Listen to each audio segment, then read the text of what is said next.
Hello, Indigo. Thank you so much for joining us on the Progress Over Power podcast. How are you today? I'm really good, enjoying the sunshine. Good. Yeah, it's a beautiful day out in the DMV area. So, today we're going to be talking about physical touch and its importance to feeling connected to other people in our world. But before we get into that, I'd like to talk a little bit more about you. I found you through Cuddlist. Tell me about Cuddlist and how did you become a certified cuddler? That's a really unique job. Yeah, so Cuddlist is a community that provides exposure marketing for touch practitioners, touch therapists, professional cuddlers, and they also provide in-depth training. And that is mostly online stuff on around boundaries, consent, how to create healthful, safe client practitioner interactions. And I found it because I had some friends who were cuddling professionally just on their own, but they mentioned that Cuddlist was this up and coming company, and I checked them out on their website, and I love learning new things and growing. So I bought the training, and I've loved it ever since. That's amazing. I mean, back in the day when I was growing up, if you told me that I could be a professional cuddler and earn a living off of that, I would definitely have signed up. So tell me more about these boundaries. I think that's really interesting because, we want to have this human connection, and I think it's a form of therapy, right? What are some of those boundaries that you can set with your clients?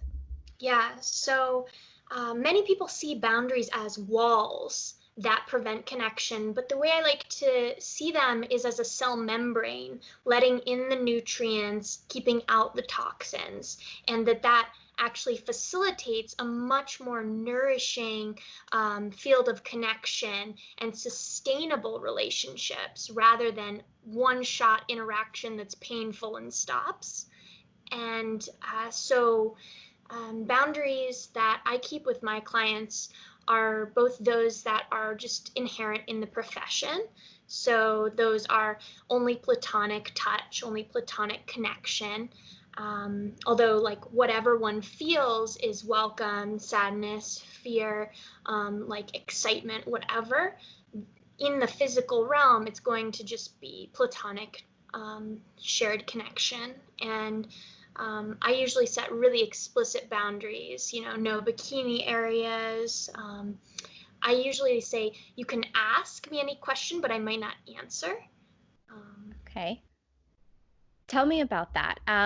Tell me about some of the boundaries that you've set. Does every professional cuddler have the same set of boundaries? And what are some of those questions that, we might not want to answer to keep the professional space outside of that membrane so that only the nutrients are coming in?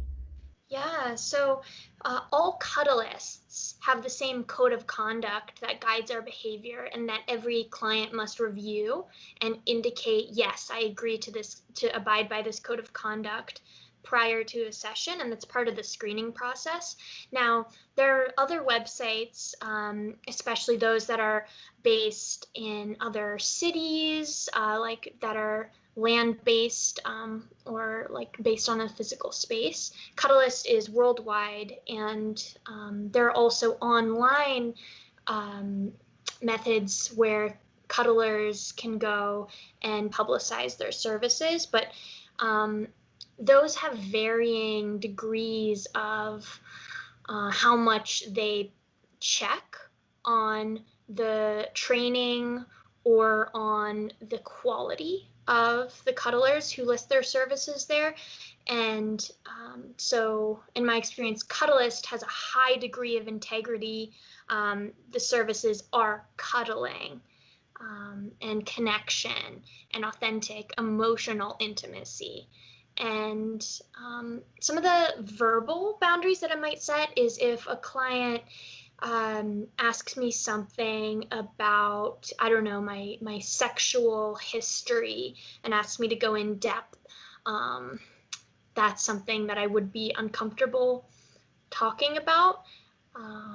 And it's that's something that's really important in the sessions is anytime either I or the client is uncomfortable, we speak up so that we can shift towards something that's joyful for us both. Because if I am on the defensive, I'll get tense. My heart rate will go up. I won't be able to fully love, accept, be present for what's happening with this client. And the same, if the client doesn't feel safe with me, then it's not going to give them the healing attachment or the healing expansive space of connection and possibility that is possible. So yeah, that's something that is my responsibility to uphold, is safety, joy. Yeah, yeah. I mean, those boundaries sound very important. And I think it's incredible that not only you as an individual, but also Cuddlist as a brand makes those safe spaces for the clients and then also for the cuddlers. We are sharing, this very intimate experience when we're involving physical touch as a form of therapy. So I think it's a really unique business model, I guess you would call it, where you set those boundaries for one another and then enjoy within those safety guidelines. So, Yeah. yeah, tell me a little bit, why is cuddling so important? Like, why do we enjoy it so much? Yeah, so humans are social creatures. And so touch for many or most humans is a need on the scale of like interaction, emotional intimacy. And so I see needs as different, like need for sleep, need for food.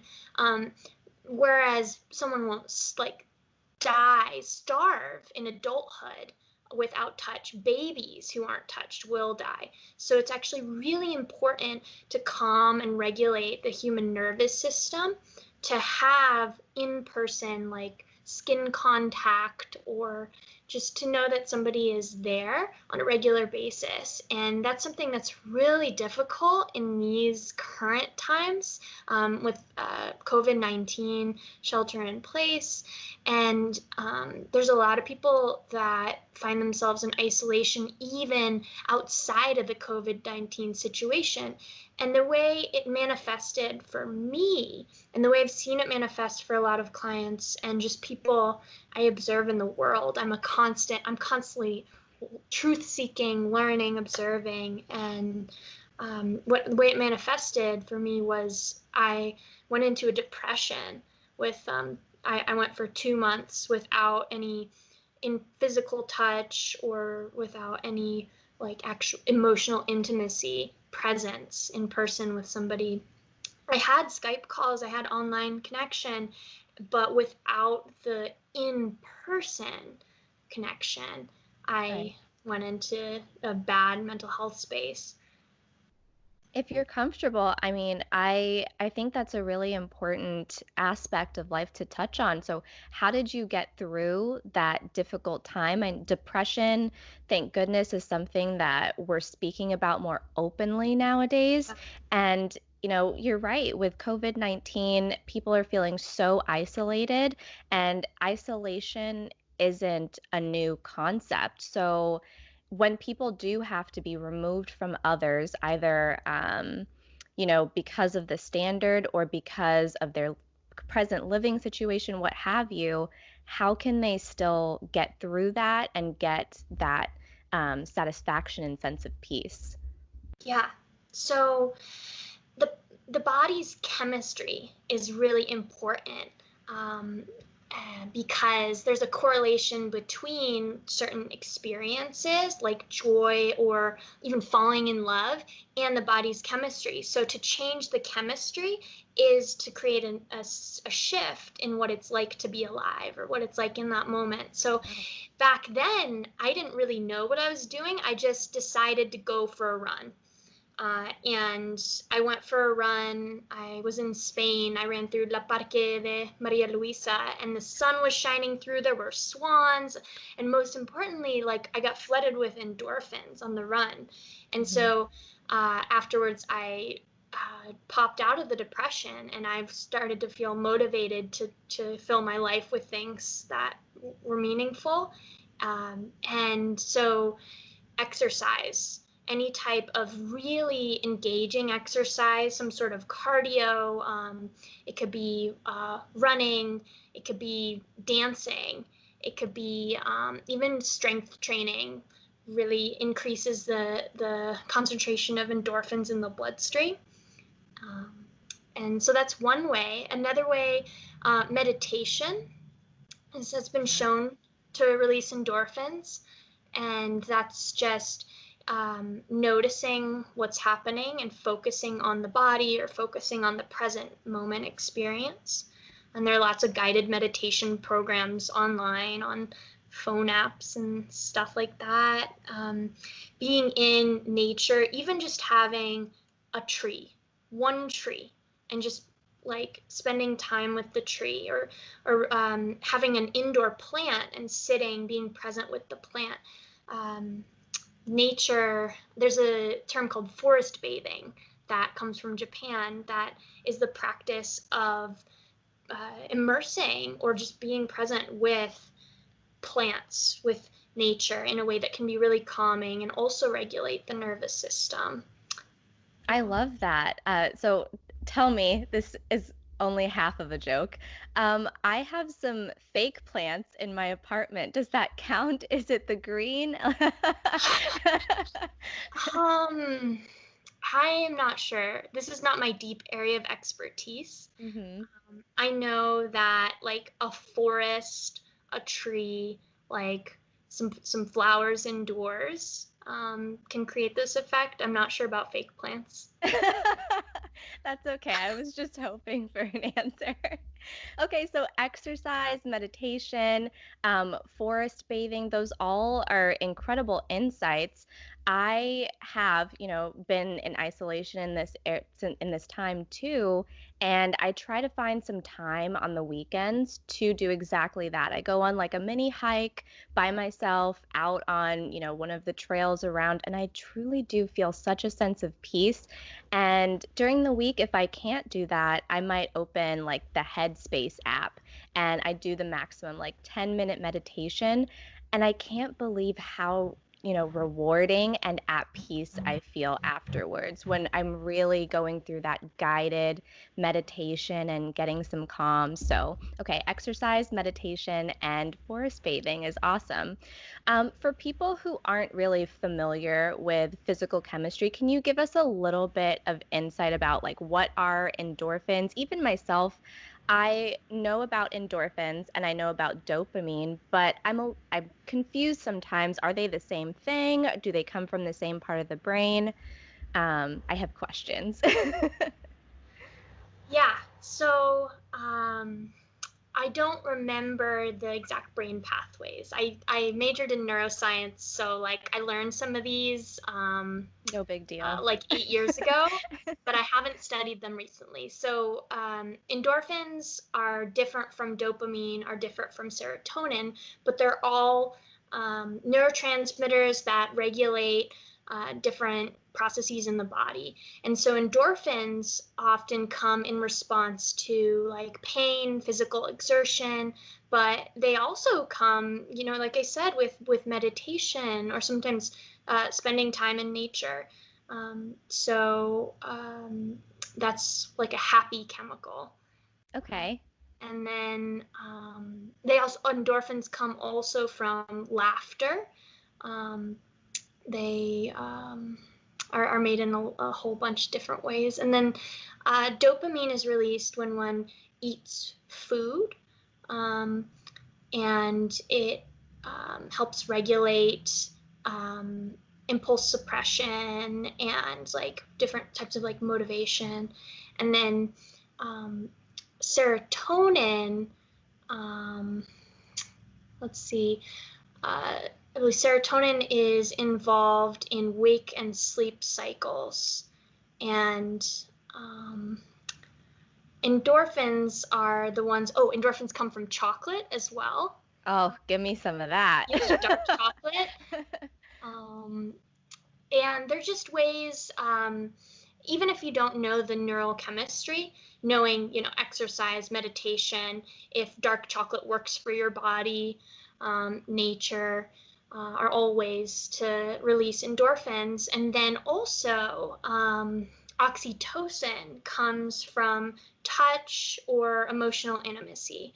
And there's this new field called that I actually just learned the name of, called social health, that I've been practicing in for like 4 years now. And ways to have good social health are to have emotional intimacy, authentic connection that you can get on a video call. There are a lot of online events, a lot of them are free. You can find especially on Facebook or meetup.com.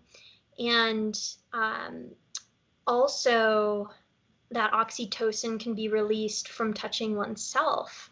And so I've had a practice of like setting aside even just like 10 minutes and listening to my body and asking, body, where do you want touch?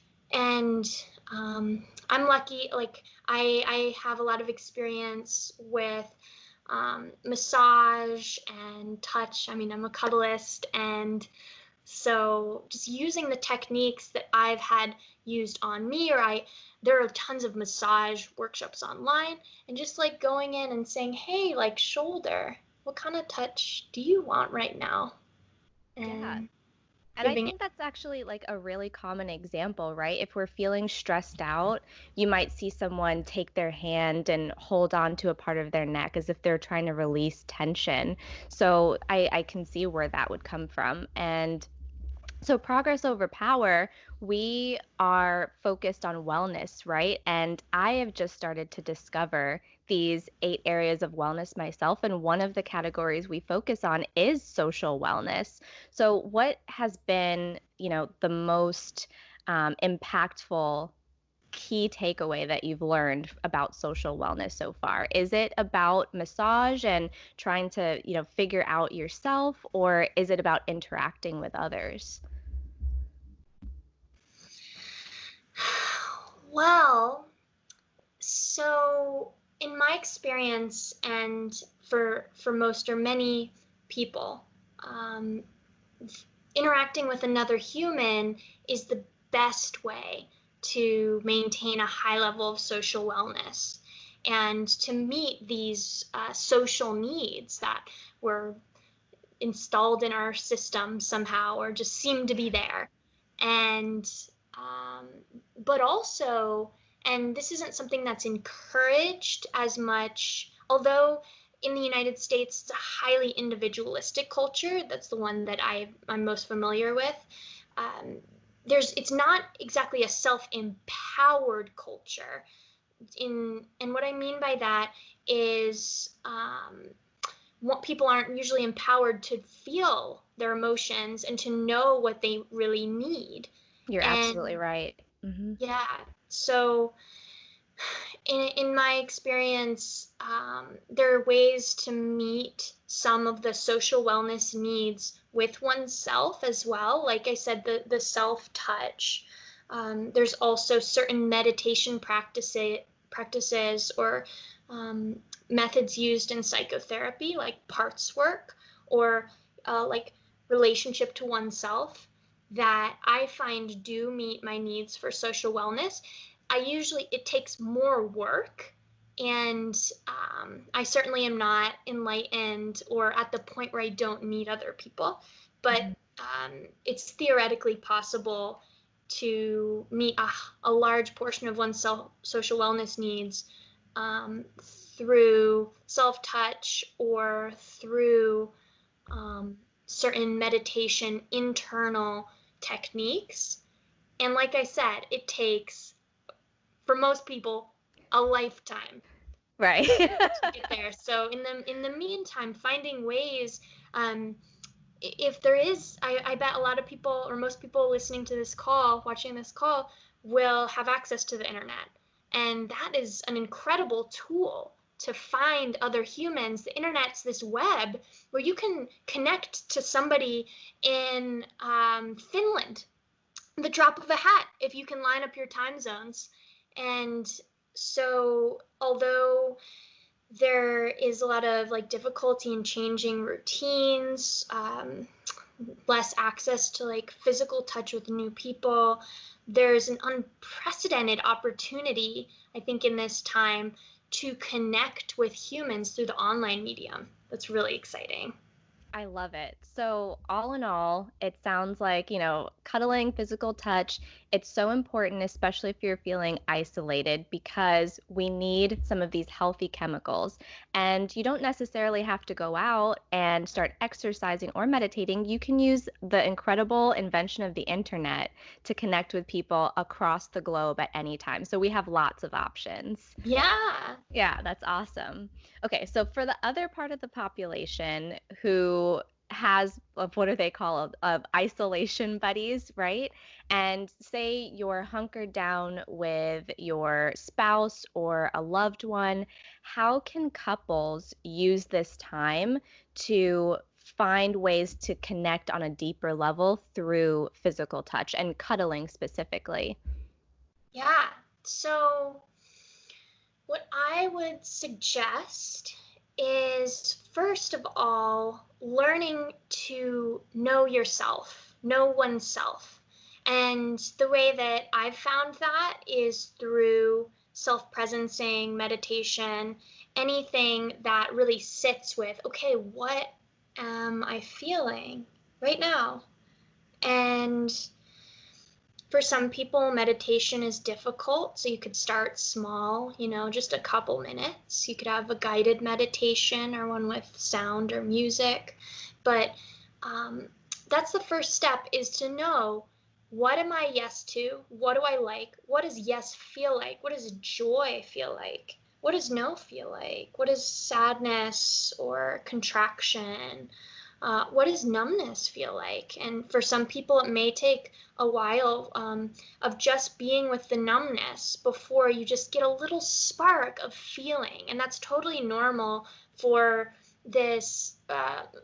Many people in the US society that I grew up in have trauma or have like different forms of oppression or different experiences of needing to numb out, um, or never being encouraged to feel. And so I think that's like the first step, is just to feel and learn what it's like to be in this body, in this moment with yourself. And from that self-awareness, then you can begin to share, okay, this is what I feel, this is what I want. And from that place, one can actually say, with certainty or with some level of groundedness, I'm a yes to a hug, or I'm a no to a hug right now. And the only way that there can be safety for a yes, the only way that one can feel totally free to connect in the ways that they want, is if no is an okay answer. And so I certainly was socialized as a girl and taught that in the realm of connection, I couldn't say no. I could say, maybe later, or I could sort of sidestep, but I could never just say no. And no is a really intimate, powerful word, because it's something we're taught is not okay, but it actually is one of the most authentic things that can be shared in a connection. Saying, I'm being courageous to tell you my truth. And with a no, it's like, say I'm a no to a kiss in this moment, then if I kiss anyways, that'll breed resentment. It'll mean I associate a little bit of yuck with that person, even if they're my partner. And for a long time, I would kiss when I was a no with my partner. I thought I have to kiss always because we're partners. But over time, I've like tried out saying no. I'm a no to a kiss right now, and that makes the kisses where I'm a yes way better, because I'm truly present. I truly want to be there with my partner in that kiss. I don't leave my body. I don't contract. I don't associate them with ickiness at all. And I still work on it. But so self-awareness and then transparency with the caveat that a yes or a no has to be okay in order to get an honest answer. And once you have on the table, okay, I'm a yes to this right now. Okay, I'm a yes to this right now. Then you can find the sweet spot, that's mutually desired, joyful, synergistic. Often that's like the best place for me. And I love witnessing that in other people because that's where you can play. And there's not going to be trauma, there's not going to be re-traumatization, or there's not going to be ickiness. It's just going to be play or goodness, pleasure, fun. And although people are in relationships for many different reasons, many people want more fun or more pleasure or more joy in the relationship. And that's with relationship research, the more pleasant, the more enjoyable the connection is, the more likely it is to be healthy and to last or be sustainable, to work for as long as you want it to work. Yeah, absolutely. Listen, there were so many gems in everything that you just said. And I feel like it needs a whole nother podcast about maybe boundaries in relationship. But here's what I was able to take away from what you were saying. So I found it so interesting that when you're talking about the self awareness component, we use these very elementary terms like, am I a yes to this or am I a no to this? What feels happy? What feels sad? What feels numb? And then you're able to associate that with some very high level thinking where it comes to, okay, now we're going to talk about transparency and self awareness. You touched a little bit earlier about, the U.S. society and not necessarily being able to feel all of those feelings, but this is how we speak when we're really young. What happens in that transition from youth to adulthood that can make these conversations about setting boundaries because you know yourself, more challenging? Totally. So this a term I learned really recently was childism, and it's a difference in power that isn't talked about as much in my experience. And it's this attitude that children shouldn't say no. It's like the parent tells the child what to eat, what to wear, how to behave. The teacher says, you just do this, you obey. And when this extends to like, is the child allowed to say no to a hug? Is the child allowed to say no to putting something like in their body? And so the lessons about bodily autonomy or lack of bodily autonomy start, very young because of how children are brought up. And this is a touchy subject. I personally am not a parent, and so I don't know on the ground what it's like, and it's really hard to be a parent. There's no like manual. There are tons of books, but every kid is different. But something I personally believe is that it's important to teach humans from a young age that their body is their own body. Whereas I know I was taught, okay, well, my parents choose what I wear. My parents choose what I eat. My parents decide if I give a hug to Auntie Meg or like a kiss on the cheek or whatever. And so that gave me this sense of like, oh, I'm not allowed to say no. And that's been something I've had to really work on. And so that space between being born, socialization for humans is so powerful. Mm-hmm. And so in that time I was taught no's not okay. And so it's been a real process to reclaim my no and also to respect others' no, because to some degree I learned like how to be in relationship from my parents. And so with my parents, in their relationship, I learned, oh, you're supposed to try to get what you want from the other person. You're supposed to try to, uh, get them to do what you want or need to meet your needs. And so it's been a process for me to ask and say, hey, partner, do you want to cuddle? And then if they say no, I'm wanting some space right now, for me to sit with that and feel the feelings of like, oh man, I really want to cuddle right now, or oh man, like that sucks, and just feel that for me, and not make it their problem, not tell them, you have to, or like, come on, but really respect their truth so that I can trust that they'll come back to connection in the future. Um, yeah, it's sort of a reparenting of myself. Yeah, I think it's a process for all of us, right? Like we're all works in progress, but I think that that's huge as well. What you said at the very end about respecting your partner's boundaries. We spoke so much in this conversation about, creating your own boundaries, understanding yourself, finding the right kinds of connections for you.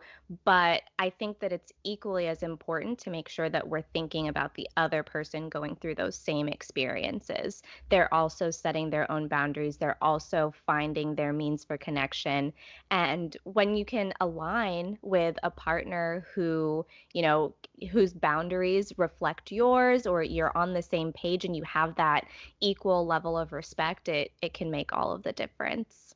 Yeah, totally. Respect and trust Yes. is like the cornerstone of relationship, in my opinion. I agree. So, last question for you, Indigo. If there is anything that you want people to understand about physical touch and connection with other people, what would it be?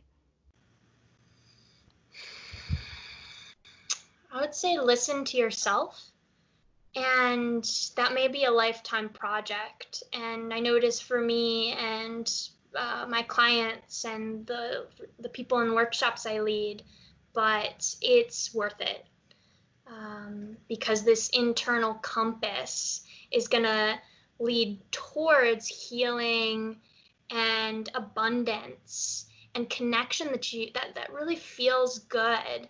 And connection that feels good supports everything else. Doing well in work, being there for kids, creating art. It's like good, nourishing connection for those who need it underlies every other aspect of life.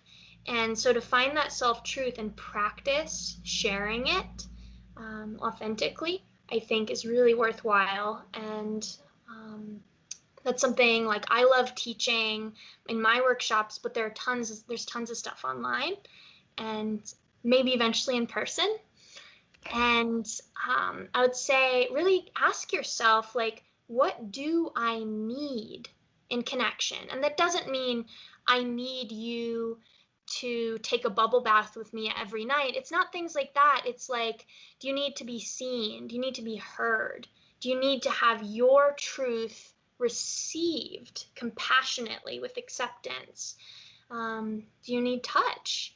And authentically ask and listen for the question, even if it's you ask that question over a week, a month, a year. I think really getting to know oneself is so worth it and will make connections and your life just way better.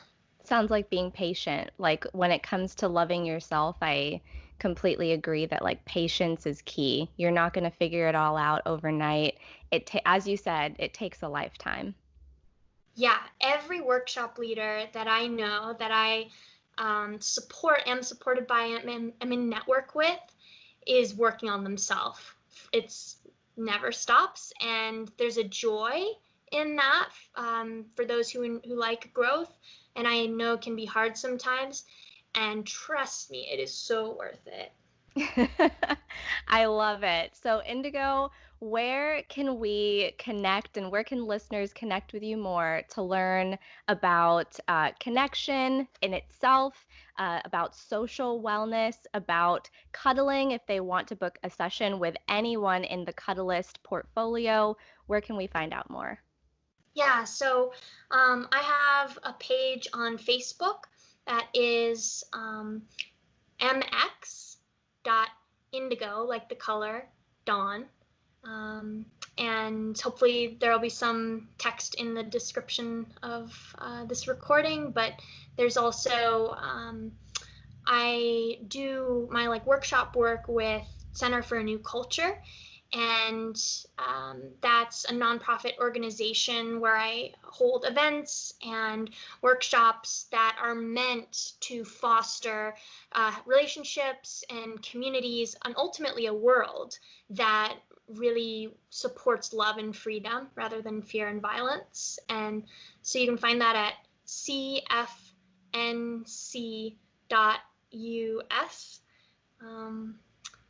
Now there's only online events for that. For now. And then also Cuddlist. You can find my profile at cuddlist, cuddlist.com/Indigo Dawn, like my name. Or just cuddlist.com has videos and a whole list of different practitioners around the globe too. Some people offer online cuddle sessions, and eventually we'll also have in-person ones back as well.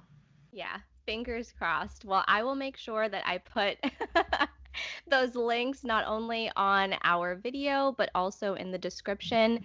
Indigo, you are an absolute light. Thank you for sharing your abundance with me today, and I can't wait to have more conversation in the future. That feels good to hear. Yeah, I Good. want to.